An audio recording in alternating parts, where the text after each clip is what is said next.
রাসূল তো এতিমদের সরদার, পৃথিবীর কোন এতিম যেন বলতে না পারে নবীজি আমার ব্যাপারে কি বলবেন, আমি তো এতিম মানুষ, আর তিনি আমার ব্যাপারে কিভাবে আমার দরদ বুঝবেন। নবীজি আল্লাহ পাক এমন এতিম বানালেন, সমস্ত দুনিয়ার এতিমদের সরদার বানালেন। মায়ের পেটে যখন তিনি ছিলেন 6 মাসের সময় মায়ের পেটে থাকাকালীন বাপের এতিম হয়ে গেলেন। যখন প্রসব বেদনা শুরু হয়েছে মায়ের, দুনিয়ায় যখন তিনি আসবেন, হযরতে আমিনা ঘরের ভিতরে বসে তার অবস্থাটা কি, এই সন্তান পৃথিবীতে আসতে পরে যিনি সবচাইতে বেশি খুশি হবেন তিনি তো আজ দুনিয়ায় নাই।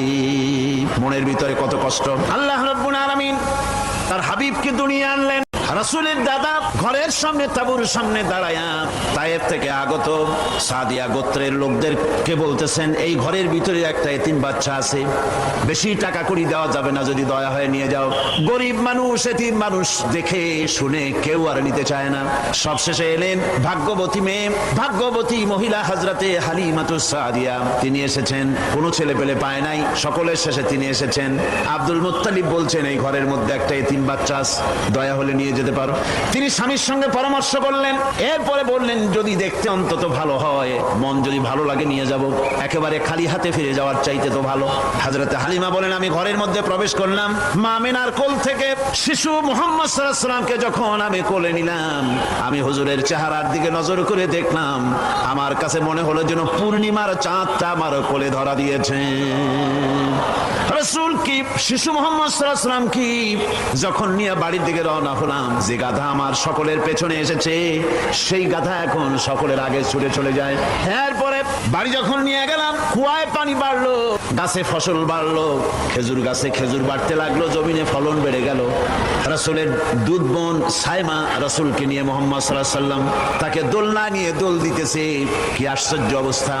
সাইমা তাকে দোল দিচ্ছে আর বলতেছে, বেঁচে থাকুক মুহাম্মদ সাল্লাল্লাহু আলাইহি ওয়াসাল্লাম, সে দীর্ঘজীবী হোক। কবি লিখতেছেন, কি আশ্চর্য কথা, বেদুইন বালিকা কারে নিয়ে দোল দেয় সে কি তা জানে? বিশ্বনবী মুহাম্মদ রাসূলুল্লাহ সাল্লাল্লাহু আলাইহি ওয়াসাল্লাম এভাবে এতিম অবস্থায় জীবন তার শুরু হলো। যখন তিনি ফিরে এলেন 6 বছর বয়সের সময়, যখন মায়ের কাছে তিনি ফিরে এসেছেন, প্রতিদিন তিনি খেলা দেখতে যান ময়দানে। ইতিহাসের মধ্যে লেখা হয়েছে, মা প্রতিদিন সন্ধ্যার সময় তাকে ফিরে পান। আজকে সন্ধ্যা হয়ে গেছে, শিশু মুহাম্মদ সাল্লাল্লাহু আলাইহি ওয়াসাল্লাম বাড়ি ফেরেন না। কারণ কি, কেন বাড়ি ফেরে না? সন্ধ্যার দিকে তিনি চলে গিয়েছেন পাহাড়িয়া ময়দানে, যে দেখেন ধুধু করতেছে চতুর্দিকে, সন্ধ্যা হয়ে গেছে, অন্ধকার হয়ে গেছে, কোনো ছেলে পেলে নাই, কেউ নাই। পাহাড়ের পাদদেশে বসে শিশু মুহাম্মদ সাল্লাল্লাহু আলাইহি ওয়াসাল্লাম কাঁদতেছেন। মা প্রশ্ন করলেন, বাবারে সন্ধ্যা উত্তীর্ণ হয়ে গেল, কেন একা একা বসে বসে কাঁদো?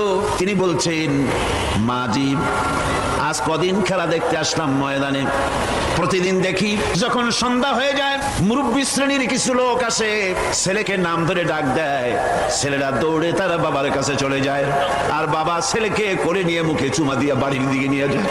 আমি আজ কদিন পর্যন্ত এই ময়দানে এলাম, কোনোদিন সন্ধ্যা বেলায় তো কেউ এসে আমাকে মুহাম্মদ বলে একটা ডাক দিল না। আমার আব্বা কি নাই?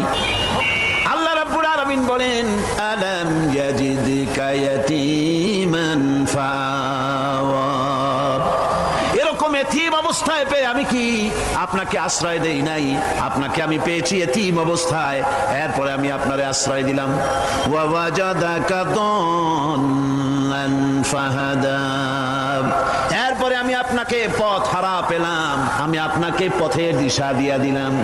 ওয়া ওয়াজাদাকা আইলান ফাআগনা, এরপরে আমি আপনাকে দরিদ্র অবস্থায় পেয়ে তারপরে আমি আপনার দারিদ্র মুক্ত করেছি আপনাকে। সুতরাং ফাআম্মাল ইয়াতীমা ফালা তাকহার ওয়া আম্মাস সাইলা ফালা তানহার ওয়া আম্মা বিনি'মাতি রাব্বিকা ফাহাদ্দিস।